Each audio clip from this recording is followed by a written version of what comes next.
7:29 en el territorio continental ecuatoriano, buscando la verdad y abogando por la unidad nacional en pro de la paz y la seguridad en el Ecuador.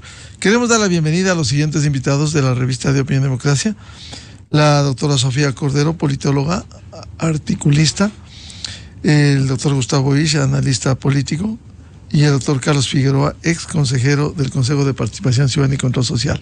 El tema que ponemos en análisis en esta débil institucionalidad: cómo enfrentar algo que se generó una gran distorsión con la Constitución de Montecristi del 2008, la creación del Consejo de Participación Ciudadana, que para lo único que ha servido es para la toma de los organismos de control, como ya sucedió durante los 10 años de la Revolución Ciudadana, cuando nombraron, por ejemplo, a un contralor 100 sobre 100, que hoy está procesado en los Estados Unidos.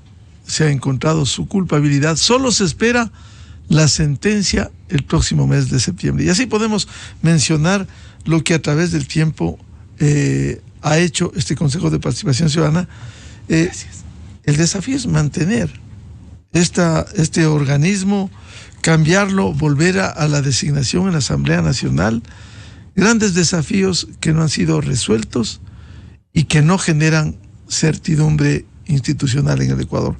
Doctor Carlos Figueroa, ¿qué hacer frente a estos espectáculos periódicos cuando vemos la toma de los organismos de control? Hoy están desesperados, estamos a puertas del concurso para el nuevo o la nueva fiscal general, el tema de la renovación total del Consejo Nacional Electoral, y así una serie de organismos en los que ha habido complicaciones y que no generan, insisto, certidumbre en el Ecuador. Buen día, doctor Figueroa.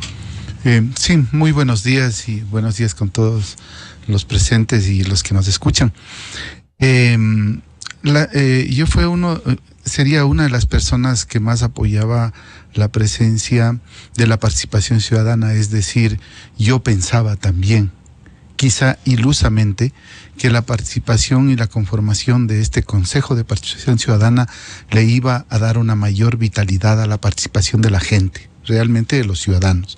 Porque yo vengo, mi extracción es, yo conformé y fundé también, fui partícipe de la coordinadora de movimientos sociales. Recordarán un actor muy importante, incluso más que la Confederación de Nacionales Indígenas, de la cual fue partícipe, o más bien puso todo su influjo, los sindicatos y sectores sociales que participaban en la coordinadora de movimientos sociales. Ellos fueron precisamente los que con su vitalidad e incluso con su dinero, digámoslo así, conformaron y ayudaron a hacer la Confederación de Nacionales Indígenas. O sea, hay que dar también una historia. Algunas de estas cosas no se escriben, no se ponen sobre el papel, y hay que decirlas. Entonces yo creía mucho en la participación social. Recuerden ustedes que antes había un comité de participación ciudadana donde estaban algunas personas muy valiosas y de cuya integridad nadie dudaba. Estoy hablando, por ejemplo, del exdirector del diario El Expreso. Estoy hablando de gente que realmente tenía mucha validez y que apoyaban a los sectores sociales. Ahora, Francisco Huerta Montalvo. No, estoy hablando de Galo Martínez Melchán. No, disculpen, en este momento bueno, me olvido ya falleció Vivanco Mendieta. Él fue presidente de esa comisión. Bueno, y así pasaron algunos personajes muy dignos dentro de ese proceso, y nosotros creíamos que era necesario darle fortaleza. Incluso mucha de nuestra gente puede haber aplaudido esa conformación. Pero después vimos lo que sucedió con el Consejo de Participación, la desnaturalización de la participación ciudadana y la delegación a dedo de las personas y miembros del Consejo de Participación. Eso fue lo que sucedió lastimosamente. Entonces, yo recuerdo que hasta entonces, hace unos 4 años, Fernando Villavicencio dijo, no, esto tiene que desaparecer, y yo le decía, no, En ese teníamos una contradicción con él. Le decía, no, yo creo todavía que puede rescatarse y que debe seguir existiendo esa participación ciudadana. Sin embargo, debo reconocer que me equivoqué, pero no es la participación ciudadana la equivocada. El problema es que en esa función, fíjense que es una función del Estado, meten las manos los partidos políticos. Yo recuerdo que antes de posesionarme, ya nos llamaron a la asamblea para negociar, para ver quién era el presidente, quién el vicepresidente y cómo hacían la mayoría. Entonces, ahí estaban los partidos que finalmente se tomaron el consejo en ese entonces, que fue la Revolución Ciudadana y el Partido Social Cristiano. Entonces nos llamaron a la asamblea. Entonces yo recuerdo que a mí no me posesionaron durante año y medio, no querían ni siquiera que vaya de alterno en ningún momento. Entonces yo estaba haciendo una demanda en contra del presidente de la asamblea, el señor Saquicela. Y en ese momento, no sé, se enteraron, pero estaba en la oficina de Fernando Villavicencio, del asambleísta. Entonces se enteran y suben a la oficina de Fernando. Es la primera vez que sube este tipo acá. Y subió a la oficina de Fernando y le dijo, mira, venimos a arreglar para ver cuándo le posicionamos. Ah, no, este jueves era lunes, me acuerdo. Este jueves le posicionamos. Sí. Y en ese momento, me acuerdo, subió con un señor obscuro, un poquito blanquito, señor de apellido Muentes. Y Fernando le dice entre broma, le dice, mira, aquí está el nuevo presidente del Consejo de Participación. No, dice, nosotros hemos pensado en otra persona. Claro, era una vinculada al Partido Social Cristiano, que finalmente fue el vicepresidente del organismo. Y cogieron a otra persona de presidenta, pero fue un títere. No fue una persona elegida y por eso es que yo desde el primer momento protesté incluso de la forma en que se eligió esas personas. Y después, para cualquier cosa, recibían una llamada desde la asamblea para cualquier decisión. Lo mismo que sucedió en estos días, que les llamaron, lo mismo hacían con nosotros. Yo fui una sola vez, después dije, que me sigan juicio político. Tan corto era el tiempo que a mí ni me importaba que me digan que me van a seguir juicio político, y yo ya no fui nunca más, porque yo no iba a ir a recibir semejante andanada de epítetos de esa calidad de individuos que estaban en la asamblea, y peor ahora.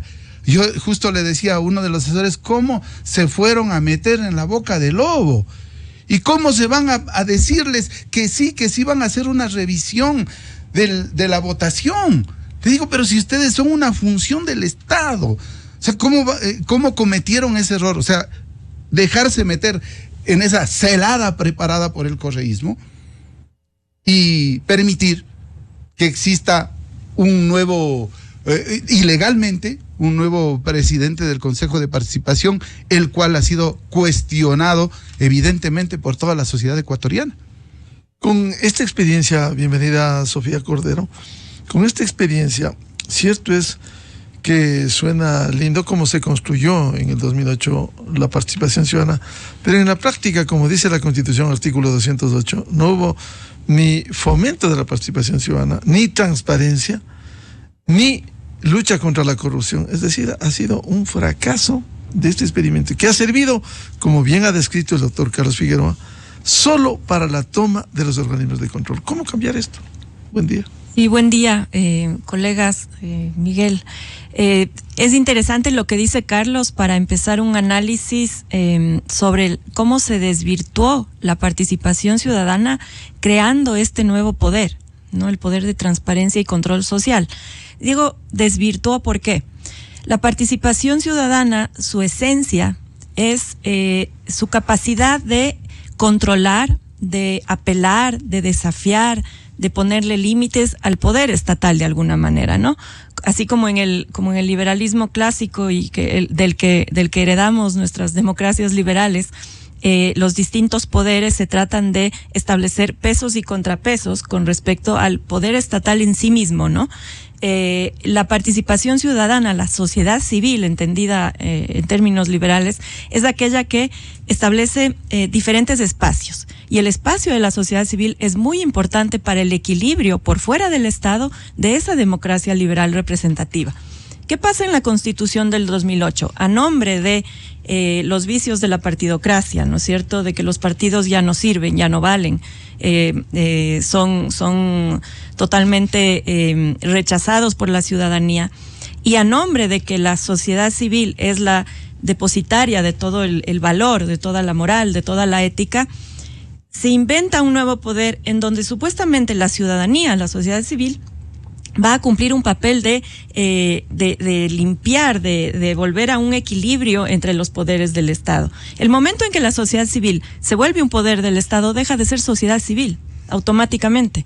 El momento en que un ciudadano, ¿no es cierto?, que ha participado, por ejemplo, como Carlos, que tiene una gran experiencia en la lucha social, en la coordinadora de movimientos sociales que marca una historia en los años 90 de nuestra movilización social junto a la CONAIE también, el momento en que se vuelven poder estatal, dejan de ser ciudadanos participando y pasan a ser funcionarios del Estado. Y yo creo que nunca hemos mirado ese problema desde esa óptica, desde una óptica más real en términos de qué pasa cuando un ciudadano entra a ser un funcionario, deja de ser sociedad civil, ¿no? En esos términos, deja de ser sociedad civil y además tiene la debilidad, y aquí me paso a otro análisis, es desvirtuar la representación. Estatizamos la participación, desvirtuamos la participación al crear este nuevo poder, ¿sí? Al convertir a ciudadanos en funcionarios, pero además desvirtuamos la capacidad y el valor de la representación, que está a manos de ¿quién? De los partidos políticos. ¿Representados en dónde? En la legislatura. Entonces les quitamos el poder y la capacidad y el rol de tomar decisiones tan importantes como las autoridades de los organismos de control. Y los partidos, entonces, ¿qué van a hacer ahora? Pierden una capacidad, le quitamos la capacidad al legislativo que tenía antes de elegir a las autoridades de control. ¿Y qué tienen que hacer? Controlar a estos ciudadanos que ahora son funcionarios, que no representan a nadie, no porque no quieran, sino porque está concebido así para que no representen a nadie. De hecho, está prohibido en la Constitución misma que pertenezcan a organizaciones sociales o partidos políticos. Entonces, no representan más que a sí mismos, son 7 funcionarios, ¿no? Y los partidos que sí, Sofía, representan pierden la capacidad de decisión. Pero ya fueron descarados, porque en el proceso de febrero del año pasado ya postularon un movimiento político, públicamente nada hizo el Consejo Electoral. Pero todo por detrás, es decir, todo ilegalmente, todo vedado, ¿no es cierto? Entonces, pero sacramentado por el organismo electoral. Entonces, es un vicio, es un desequilibrio que permea todos los poderes y los desvirtúa, ¿no? Entonces, para que este organismo funcione, entonces todos los poderes tienen que controlarlo, desde el electoral, el ejecutivo y el legislativo, y todos se pelean por controlarlo, ¿no? Entonces, ¿qué pasa? Y aquí un tercer punto.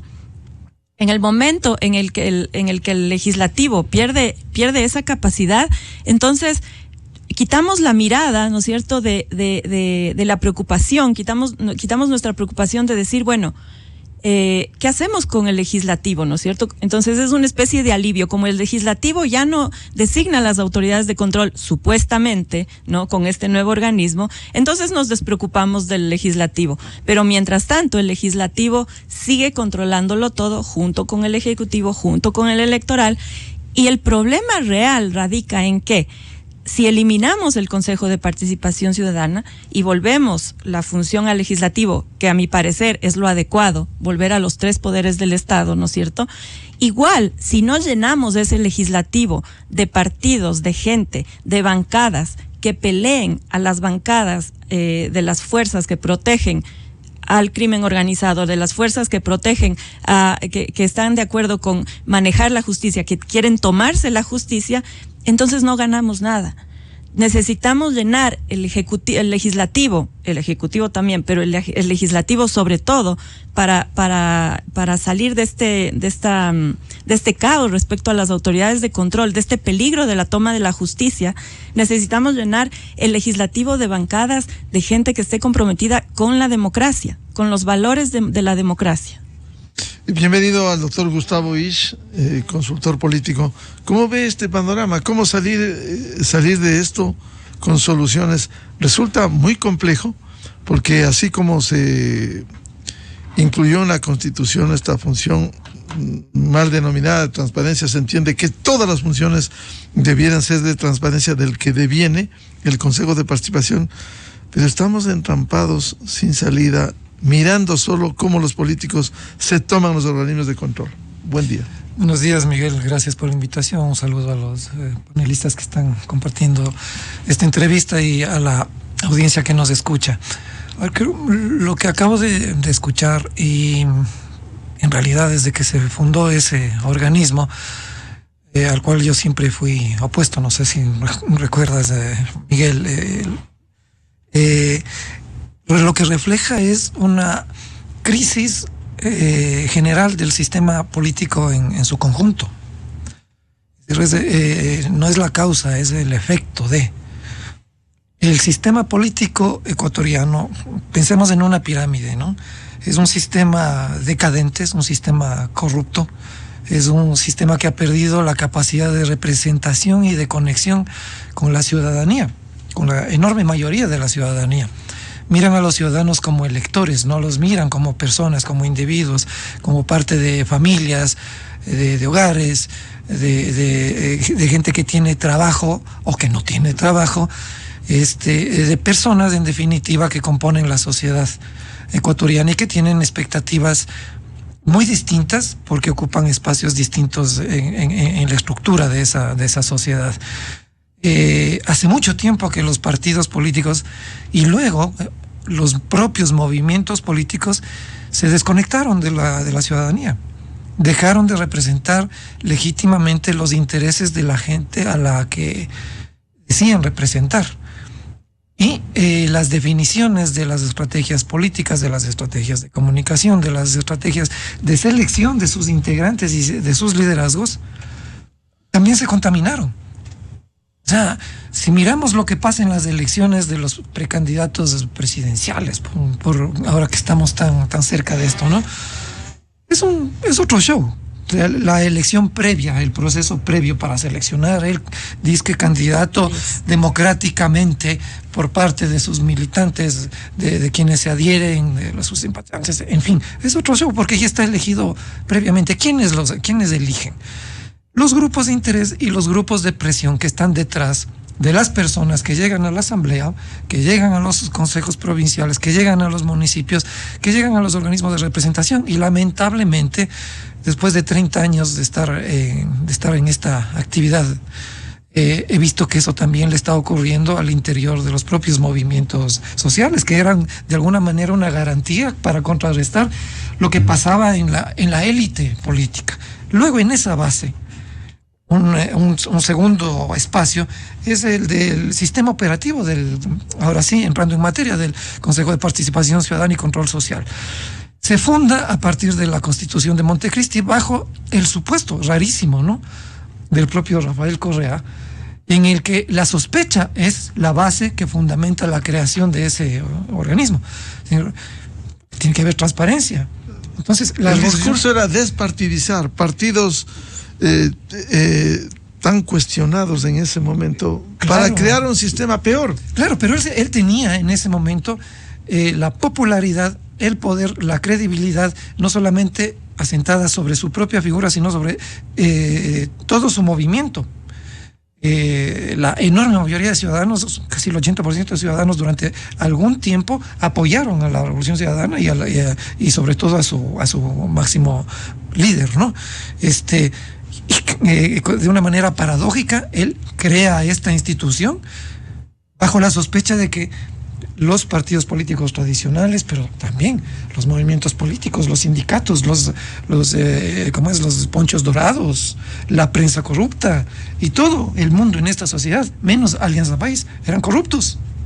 Entonces tenía que haber una organización que establezca una participación por fuera de ese sistema, que insisto, era un contrasentido en el propio discurso y en la propia narrativa de Correa. Y crea el Consejo de Participación Ciudadana, en donde hay procesos de selección. Carlos debe saber de memoria, ¿no? Porque Y no sé si hayan cambiado en los últimos 2 años, pero es una institución cuyas normas vigentes le permiten la designación de 77 autoridades, siendo 14 de ellas las cabezas de todo el sistema institucional de control. Y operativamente tiene la posibilidad de generar concursos públicos de méritos y oposición, en los cuales están incluidos ciudadanos, en los cuales están incluidos delegados del Poder Ejecutivo, y tienen la vigilancia también y la participación directa o indirecta de la Asamblea Nacional. Es decir, es un conjunto de instituciones que, si alguna de ellas funcionara bien, o todas funcionaran bien, no habría problema. Pero es que en la cúspide de esa pirámide está la ciudadanía. A ver, ¿por qué permitimos que pase lo que está pasando desde hace algún tiempo? Pero el término ciudadanía es todo y es nada, claro, es una entelequia. Antes se le decía pueblo, porque el pueblo es una categoría sociológica que puede englobarlo todo y nada, como tú bien señalas, Miguel. Y luego, con la Revolución Ciudadana, cambia el término de pueblo por ciudadanía. Entonces, igual, las delegaciones a esa ciudadanía, para que los legisladores que son electos vayan a la Asamblea, para que los presidentes a los que les interesa controlar el Consejo de Participación Ciudadana y a veces retardar los procesos del Consejo de Participación Ciudadana, porque es preferible que no hayan elecciones, porque la Asamblea no elige, la Asamblea solo decide Hoy legisla y fiscaliza. Los posesiona, gracias, sí. Carlos. Los posesiona, ¿no? Posesiona las designaciones hechas por el Consejo de Participación Ciudadana. Incluso también vienen a esa designación ternas del propio Ejecutivo. Pero es que el sistema, desde su base, está tan dañado, está tan contaminado, que lo que menos les interesa es que una ciudadanía informada, una ciudadanía participativa, unos movimientos sociales bien estructurados, puedan elegir de mejor manera.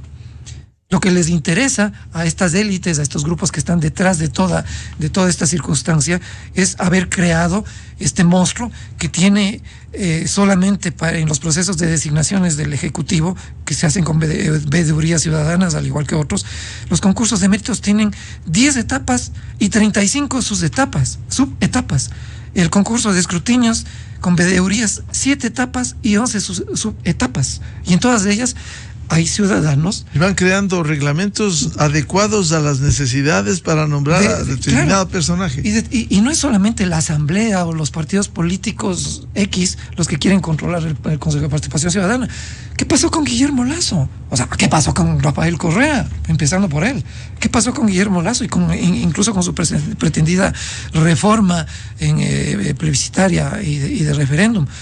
Tienen unas ansias de poder para controlarlo todo, para controlar lo que Correa controlaba de otra manera. Quieren los nuevos volver a ejecutar de alguna manera, esa misma sustanciación, esa avidez por controlarlo todo. ¿Para qué? Para que las élites económicas que están detrás de ellos y que son las que finalmente conducen los procesos electorales, conducen la publicidad electoral, afinquen sus necesidades, sus intereses, y eso sea lo que la ciudadanía recibe al final del día para que tome las decisiones de las cuales se arrepiente pasado mañana. Entonces, la pregunta que me haces, Miguel, es muy complicada de responder, porque es el conjunto del sistema el que está absolutamente colapsado, el que ya no representa a nadie y sobre el cual, estimo yo, debe realizarse una reforma profunda. No es solamente una reforma para la Asamblea. No es que hay que reformar solo al Consejo de Participación Ciudadana. Hay que mirar en conjunto qué es lo que está pasando con la política en este país. ¿Cuál es el perfil de los ciudadanos? Tenemos 2 generaciones y estoy abismado, porque una estimada colega, muy respetable ella, clamaba en uno de sus espacios de comunicación y se dirigía directamente, no a los ciudadanos, no al pueblo, no a las personas, no a las familias. Les decía, millennials y centennials. Son las 2 últimas generaciones electorales que están participando y cambiándolo todo. No permitan que nuevamente el correísmo vuelva a tomar el poder y generar la corrupción y todo el problema y la crisis gravísima que nos está sucediendo. No lo permitan. Pero se dirigía a ellos. Y es una comunicadora. Entonces, el perfil de los ciudadanos que elegimos, ¿desde dónde viene? ¿Cómo está formado? ¿Qué hacen los partidos y los movimientos políticos para capacitar a sus electores, a sus ciudadanos, a sus adherentes, a sus militantes? ¿Qué hace el Consejo Nacional Electoral para verificar que los partidos y los movimientos cumplan con esa obligación? Los medios de comunicación tienen una responsabilidad enorme para ayudarnos a todos los ciudadanos a discriminar de la mejor manera a quienes queremos que lleguen a estas altísimas funciones del Estado y no a los que están llegando, votando porque son influencers, votando porque se visten así o si se visten asado, con zapatos de este color, con plataformas de este color, porque mandan mensajes en redes sociales que lo banalizan todo y generan la atención y la distracción de los problemas fundamentales que el conjunto de la sociedad está viviendo, y no hay respuesta para eso. Doctor Carlos Figueroa, usted a lo largo de su trabajo cívico especialmente, que ha sufrido persecuciones, controlar, perdón la redundancia, los organismos de control, ¿para qué? ¿Para qué quieren controlar a los políticos? Demos el último caso de ejemplo.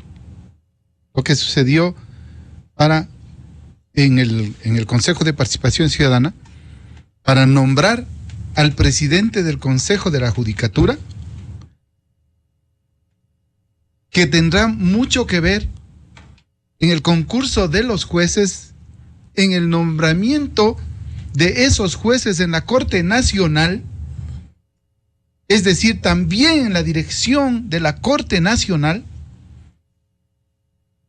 Aparte de eso viene el concurso de la Fiscalía.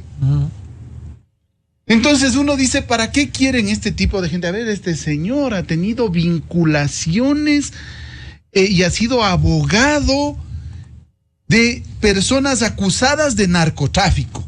Y yo me sé bien esa parte, porque Fernando él a veces nos contaba y nos describía, miren lo que está pasando, pasa que estos señores, la REA hacen esto, SkyJet y todo lo demás, que la gente sabe, porque fue pública esa presentación de que estos individuos tenían relaciones con el narcotráfico. Y el señor, anteriormente, cuando había decencia en este país, yo recuerdo que la gente renunciaba y hasta se ocultaba. Y decía, yo no voy a aparecer en ningún lado porque tengo vergüenza. Pero cuando desaparece la vergüenza, no, pues yo voy a ser el presidente ungido del Consejo de la Judicatura y va a haber transparencia y todo lo demás. ¿Quiénes son los que proponen y para qué? Esa es la pregunta. Los que proponen, el público lo sabe perfectamente, han sido fundamentalmente personas vinculadas o asambleístas vinculados a la Revolución Ciudadana, y los que votaron fueron también los de la Liga Azul. ¿Vinculados con quién? Con un partido determinado, que ya nos ha dado demasiadas muestras de lo que son capaces de hacer, ¿verdad? Y se toman y pretenden tomarse todo eso. ¿Para qué? Para tener impunidad.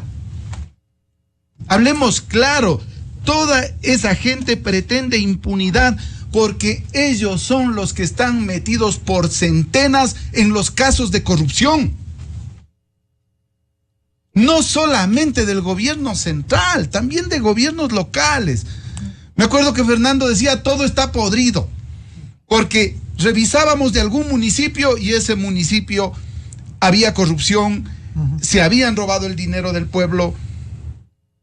Todo está podrido precisamente por eso, porque esta gente está dominando, está controlando los organismos, valga la redundancia, de control.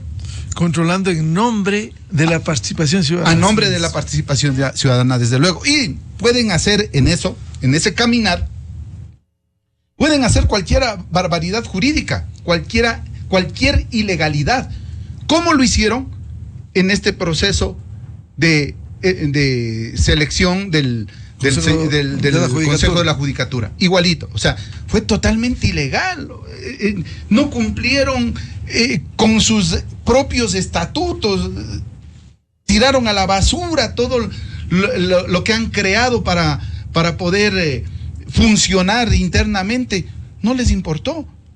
Imagínense lo que es algo. Yo solo pongo este ejemplo.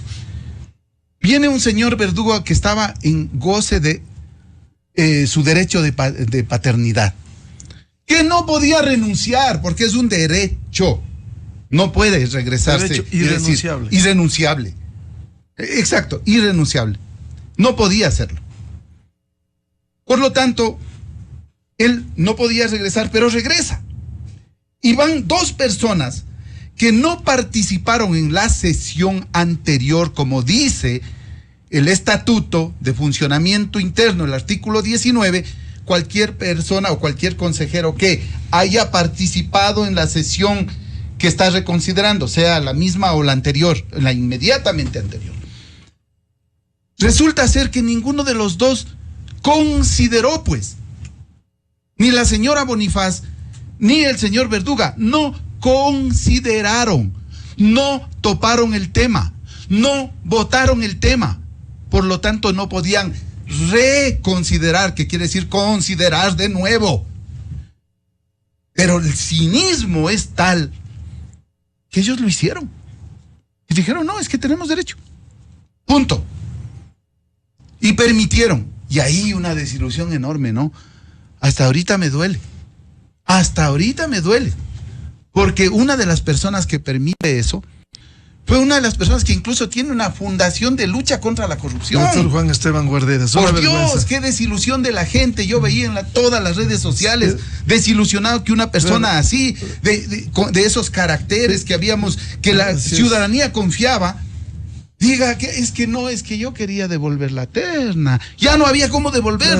Bueno, no somos tan ingenuos. Al registro histórico, en una entrevista a Diario Expreso, y lo va a decir textualmente lo que él reconoce. La he cagado, dijo Juan Esteban Guarderas, pero era por el bien del país. ¿Quién cree en eso? ¿Ah? Yo soy una persona que tengo facilidad para contactar con la gente y conversar. Yo, cuando fueron elegidos estos nuevos y cuando entraron, fui, como he sido, transparente, fui de día, no les llamé ni nada, fui al consejo e intenté hablé con la consejera Calvache, hablé con algunos asesores, no pude hablar con Juan Esteban, hablé con el asesor, pero les dije, vean, en todo lo que yo pueda servir, o sea, yo estoy dispuesto, no vengo por si acaso a decir yo quiero ser asesor, sino a decirles cuando ustedes quieran, díganme. Y yo justamente aconsejaba de algo que estaban haciendo al inicio. Y también aconsejé, y cuando ya no me hicieron caso, puse por las redes. Fíjese, dijeron que para que se elija rápidamente y no desperdiciar recursos, van a unir los dos concursos del CNE. El uno que era para poner a 2 nuevos consejeros y el otro a los 3. Yo les dije, por favor, un concurso, el de 2, ya está muy avanzado. ¿Para qué lo quieren suprimir y sintetizar en uno? Por favor, no lo hagan, porque ¿saben qué va a pasar? No van a reemplazar a nadie. Les dije, es una mentira, hay tanta traba, hay tanta cosa. Miren cuánto tiempo ha pasado de este concurso de 2 personas. Y le dije al asesor de Guarderas, le dije en presencia a Michelle Calvache, no, Carlos, no te preocupes, que si hay cómo. No, porque también era ilegal, era una mentira. E incluso en arreglos conversan con el procurador para que les dé un informe favorable.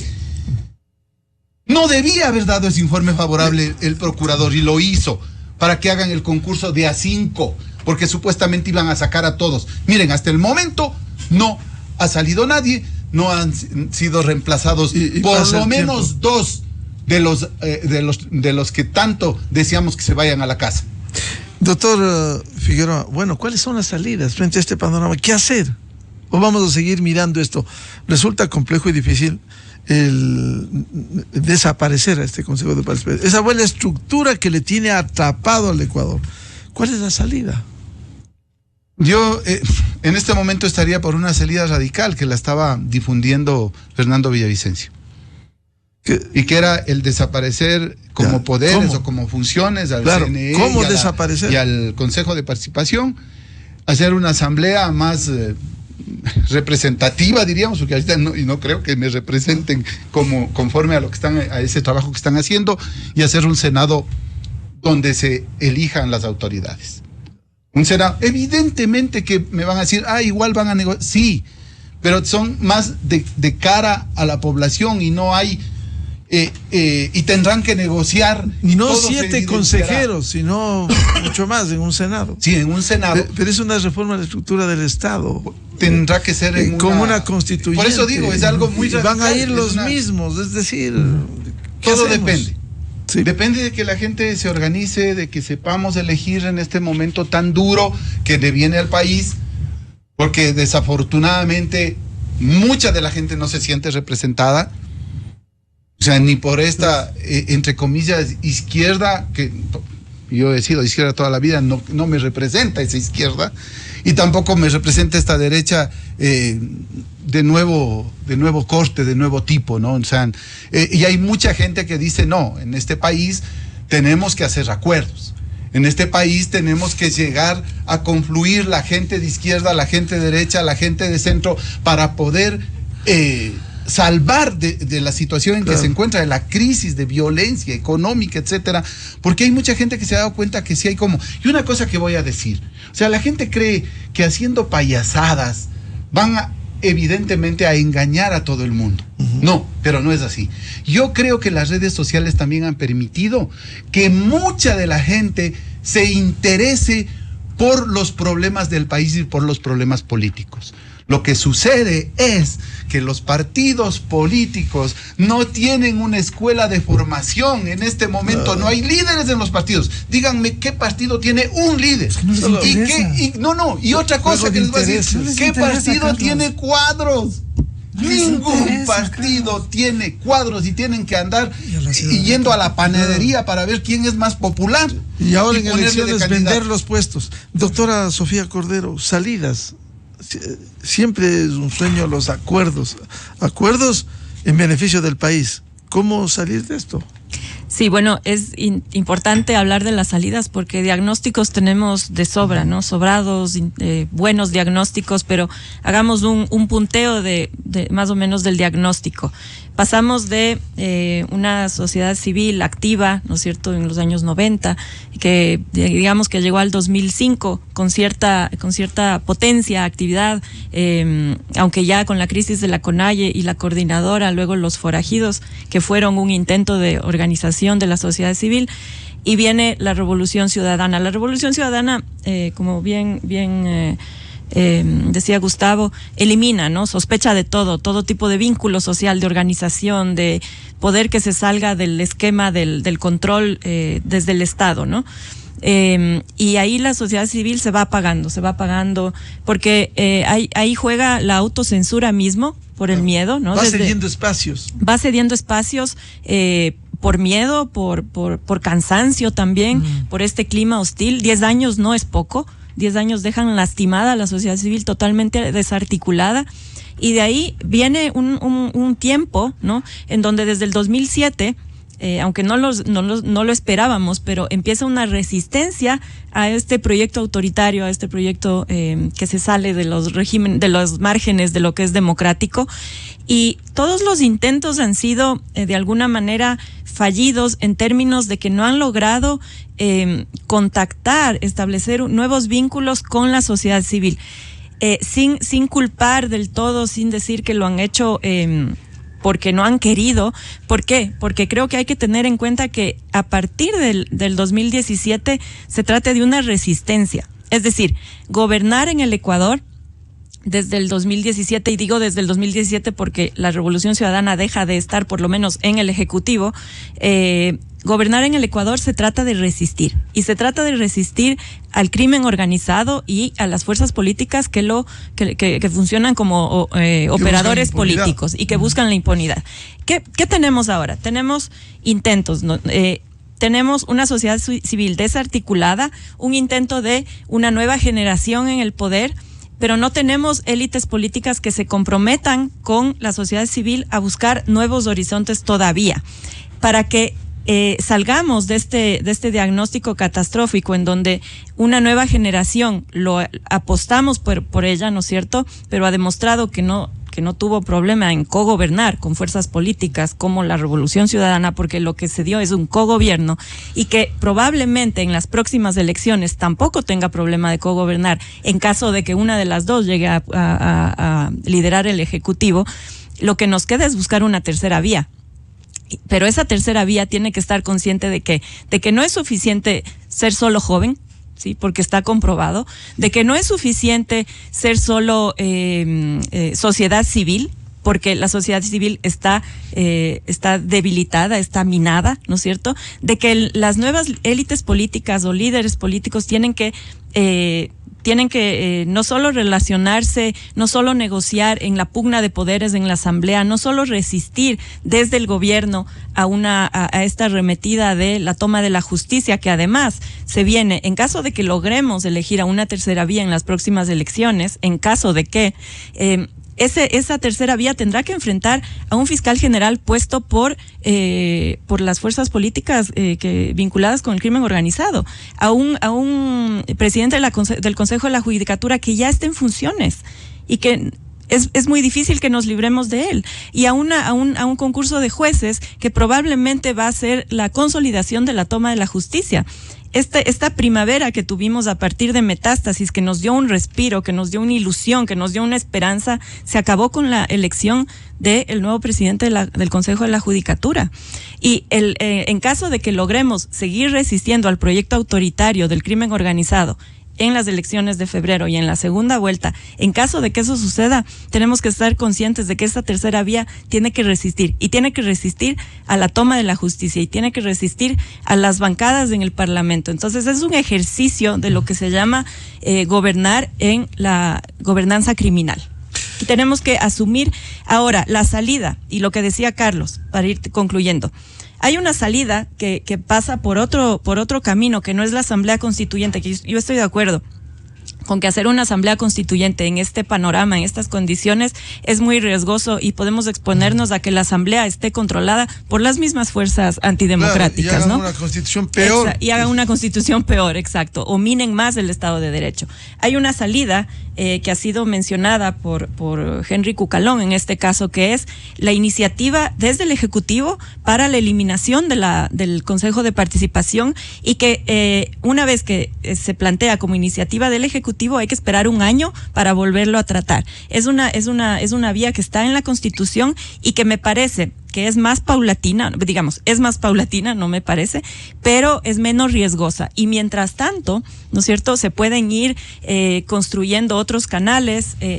Todo esto en la perspectiva de que entendamos que nos jugamos en las elecciones del 2025, y que una tercera vía es lo único que nos puede salvar de la toma absoluta del Estado por el crimen organizado. Doctor Gustavo Isch, salidas, es posible, acuerdos por el país, y no seguir luchando contra los que buscan impunidad de manera permanente, los que buscan la revisión de sentencias, y que abogan por el crimen organizado, por los que están presos en la cárcel. Yo creo que sí es posible. Mucha gente en el país está no solamente desencantada, como señalaba en la intervención inicial, me parece, Sofía, también está agotada. Tenemos una cantidad de eventos plebiscitarios, entendíanse por plebiscitario elecciones generales, elecciones locales, consultas populares. La gente está agotada, y está agotada porque eso exige una concentración, una participación, una activación ciudadana alrededor de propuestas, alrededor de perfiles de liderazgos, alrededor de narrativas comunicacionales, para empezar a tratar de discriminar y elegir no puedo decir, subrayando, sin equivocarse, porque es muy difícil no equivocarse en un mar donde abundan peces chicos, medianos y grandes que están absolutamente contaminados. Pero sí, es evidente que hay muchísimos ecuatorianos que estarían dispuestos a asumir un cambio radical, pero se necesita el inicio, se necesita el arranque. ¿Cómo nos juntamos? Es la pregunta. ¿Cómo nos juntamos para ese acuerdo? Distintos pensamientos, distintos enfoques, de distintas vertientes, de todos ellos, para mirar en la temporalidad inmediata y a mediano y a largo plazo, qué es lo que se puede hacer. Yo no suscribo, por ejemplo, la tesis propuesta por Cucalón. Me parece que es mucho más riesgosa que la anterior, que la que propuso Carlos, en el sentido de que es tan grave la situación que necesitamos medidas también absolutamente radicales. Y la radicalidad consiste, primero, en anclar de alguna manera ese desánimo, el miedo que cunde en la ciudadanía, la decepción que cunde en la ciudadanía, la desinformación que cunde en amplios sectores de la ciudadanía por la mala utilización de las redes sociales como estrategia de comunicación para distraer a esos enormes porcentajes de lectores de las situaciones tan graves que estamos atravesando. Y discutir en un foro, que sí puede ser una nueva constituyente, porque ahí van a tener cara estos enemigos del país, estos voceros, estos operadores de la corrupción, del narcotráfico internacional, van a tener que estar ahí y la gente los va a identificar y va a entender por qué supuestos liderazgos no se habían puesto de manifiesto y por qué otros estaban gozando de mucha credibilidad y ahora están en caída libre. Pero les importa poco de lo que tú dices, Gustavo. Pablo Escobar estuvo en el Congreso colombiano. Exacto. No pasó nada. Ahora tienen cara en la asamblea y la gente no reacciona. Es que a la gente se le está envolviendo desde enero de este año en una estrategia publicitaria en la que todos estos temas no se tratan, se disfrazan, se ocultan bajo la alfombra. Y lo que tú acabas de señalar como ejemplo, nosotros lo habíamos señalado e incluso en esta misma radioemisora, Miguel. ¿Por dónde ingresan? ¿Cuál es la puerta de ingreso del narcotráfico internacional? Porque esa eran los resultados del estudio que teníamos a mano todos quienes estábamos intentando averiguar qué es lo que estaba pasando y qué es lo que iba a pasar en el país. Por los gobiernos locales. ¿De dónde venía la experiencia? De Colombia y de México. ¿Qué tenemos ahora? Como tú bien señalas, gente corrupta en los parlamentos, en las alcaldías. ¿Por qué? Porque todo el sistema se preparó sin que la ciudadanía intervenga, o cuando intervino ya fue demasiado tarde. La tercera vía que señala Sofía es muy interesante, porque efectivamente el país está jugando su futuro. Y no es un tema de que el 36% de votantes sean centennials y millennials, no. Aquí todos los ecuatorianos nos estamos jugando el futuro. Los que quedamos en este país, porque entre el 2019 y 2023 se incrementó la migración en 220%. A causa de la violencia y a causa de la mala política, del abandono de los sectores estratégicos. Lo que pasó con los cortes de energía eléctrica, $12 millones por hora. Nos produjo, no al Estado, no al gobierno, a todos los ecuatorianos, esa crisis de un sector estratégico. Eso es lo que se tiene que discutir en esa asamblea. No solamente cómo le vamos a cambiar la estructura del Estado, porque ese es el riesgo, efectivamente, y bajo ese riesgo tenemos miedo. No, es que pueden venir los mismos. Hay que abrir un foro donde estemos todos, donde nos conectemos todos, la buena prensa, la prensa responsable, los ciudadanos que ya estamos hartos de estos payasos, perdónenme la expresión, los profesionales de esta actividad que lo hacen con mucha calidad, con mucho arte, y no aquellos que llegan a estos lugares de gestión administrativa que son tan delicados y sobre los cuales no tienen ningún conocimiento para hacer ¿qué? TikToks, para tomarse Durán, para tomarse fotos. Como ya ocurrió en el régimen anterior y acaba de ocurrir. Vamos a tomarnos repiten hasta el mismo discurso, por Dios. O sea, por lo menos cambien la narrativa. Necesitamos organizaciones políticas que sí existen. Hay colectivos ciudadanos, pero todos estamos disgregados. ¿Por qué? Porque esa es la estrategia. Dividirnos, no informarnos, distraernos y evitar que nos concentremos en lo importante. Claro, asumir con conciencia el presente y el futuro del país. Pensar en los hijos y en los nietos, qué es lo que hace falta a los ecuatorianos, y no dejar pasar lo que los políticos siguen arrasando en el Ecuador. Muchas gracias. al doctor Carlos Figueroa, ex consejero del Consejo de Participación Ciudadana, la doctora Sofía Cordero, politóloga, y el doctor Gustavo Isch, consultor político. Muchas gracias por su valioso aporte. Muy amable. Muchas gracias. 8:19 minutos en el territorio continental ecuatoriano. Vamos a una pausa. Ya volvemos para hablar sobre la situación de seguridad en el Ecuador y juicio político a la ministra del Interior, Mónica Palencia. Invitados, el general Wagner Bravo, exsecretario de Seguridad, y la doctora María Fernanda Novoa, experta en temas de seguridad. Desde 1984 con Gonzalo Rosero. La revista de opinión Democracia. Siempre líderes, siempre confiables. Enseguida regresa Miguel Rivadeneira a la búsqueda de la verdad.